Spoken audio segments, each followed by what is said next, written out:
ಈ ರೀತಿಯಾದಂತಹ ಹಸಿ ರಾಗಿ ಸ್ವೀಟ್ ಮಾಡ್ಕೊಂಡು ತಿನ್ನಿ, ತುಂಬ ಚೆನ್ನಾಗಿರುತ್ತೆ.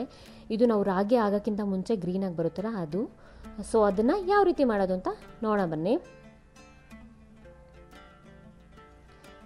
ಹಾಯ್ ಹಲೋ ಎಲ್ಲರಿಗೂ ನಮಸ್ಕಾರ. ನಾನು ನಿಮ್ಮ Harshita Abhilash. Welcome back to AH creative world. So ಇಲ್ಲಿ ನೋಡ್ತಾ ಇದ್ದೀರಾ, ನಾನು ರಾಗಿ ತೆನೆ ತೋರಿಸ್ತಾ ಇದ್ದೀನಿ. ಹಸಿಯಾಗಿದ್ದಾಗ ಈಗ ರಾಗಿ ಕಾಲ ಆಗಿರೋದ್ರಿಂದ ಸೊ ಎಲ್ಲ ತೋಟದಲ್ಲೂ, ತೋಟ ಯಾರ್ಯಾರ್ದಿರುತ್ತೆ ಹಳ್ಳಿ ಕಡೆ ಅವ್ರದ್ದೆಲ್ಲ ಅದರಲ್ಲೂ ಫಸಲು ಈ ರೀತಿಯಾಗಿ ಬಂದಿರುತ್ತೆ. ಅದನ್ನು ಈ ರೀತಿಯಾಗಿ ಕಿತ್ಕೊಂಡು ಅದನ್ನು ಬೇಯಿಸ್ಕೊಬೇಕು. ಬೇಯಿಸೋರಿದ್ರೆ ಬೇಯಿಸ್ಬೋದು, ಇಲ್ಲಾಂದರೆ ಸುಡ್ತೀವಿ ಅಂದರೆ ಸುಡ್ಬೋದು. ಒಲೆ ಮೇಲೆ ಅಥವಾ ನಾವು ಸ್ಟವ್ ಮೇಲೆ ಸುಟ್ಕೊಬೋದು.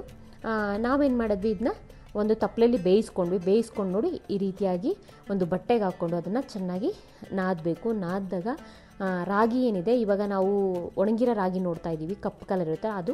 ಈಗ ಇದು ಹಸಿ ರಾಗಿ, ಅಂದರೆ ಇದು ಒಣಗೋಕ್ಕಿಂತ ಮುಂಚೆ ಇರೋಂತಹ ರಾಗಿ ಇದು. ಇದನ್ನು ಈ ರೀತಿಯಾಗಿ ನೋಡಿ ಮಾಡ್ಕೊಬೇಕು. ಪ್ರೆಸ್ ಮಾಡ್ಕೊಂಡಾಗ ಈ ರೀತಿಯಾಗಿ ರಾಗಿ ಉದುರುತ್ತೆ. ಇದನ್ನು ಸ್ವಲ್ಪನೇ ಹಾಕ್ಕೊಂಡು ಮಾಡ್ತಾ ಇದ್ದಾಗ ಈ ರೀತಿಯಾಗಿ ಚೂರೇ ಬರ್ತಾ ಇರುತ್ತೆ.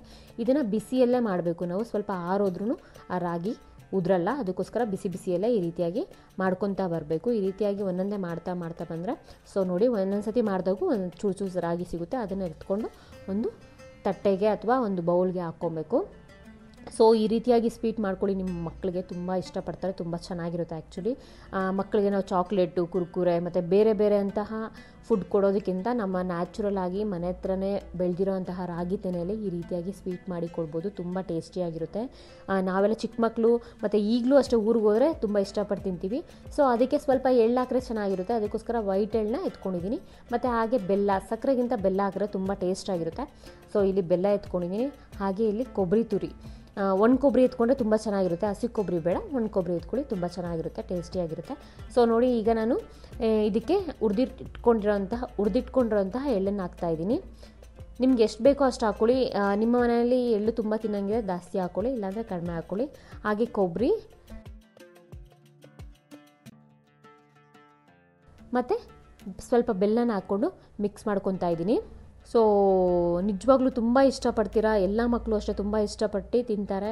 ನನಗಂತೂ ಒಂದು ಸತಿ ಮಾಡಿಕೊಟ್ರೆ ಅದು ಫುಲ್ ಖಾಲಿ ಮಾಡ್ತೀನಿ, ಅಷ್ಟು ತಿಂತೀನಿ, ಅಷ್ಟು ಚೆನ್ನಾಗಿರುತ್ತೆ, ಟೇಸ್ಟಿಯಾಗಿರುತ್ತೆ. ನೋಡಿ ಈ ರೀತಿಯಾಗಿ ಮಿಕ್ಸ್ ಮಾಡಿಕೊಂಡು ನೋಡಿ ಈ ರೀತಿಯಾಗಿ ಸ್ವೀಟ್ ರೆಡಿಯಾಗಿದೆ. ತುಂಬ ಚೆನ್ನಾಗಿರುತ್ತೆ, ಒಂದು ಸತಿ ಟ್ರೈ ಮಾಡಿ ನೋಡಿ. ನೋಡಿದ್ರಲ್ಲ ಈ ವಿಡಿಯೋ ಇಷ್ಟ ಆಗಿದ್ರೆ ಲೈಕ್ ಮಾಡಿ, ಶೇರ್ ಮಾಡಿ, ಹಾಗೆ ಸಬ್ಸ್ಕ್ರೈಬ್ ಮಾಡಿ, ಕಮೆಂಟ್ ಮಾಡೋದನ್ನ ಮರಿಬೇಡಿ. ಎಲ್ಲರಿಗೂ ಥ್ಯಾಂಕ್ ಯು ಸೋ ಮಚ್.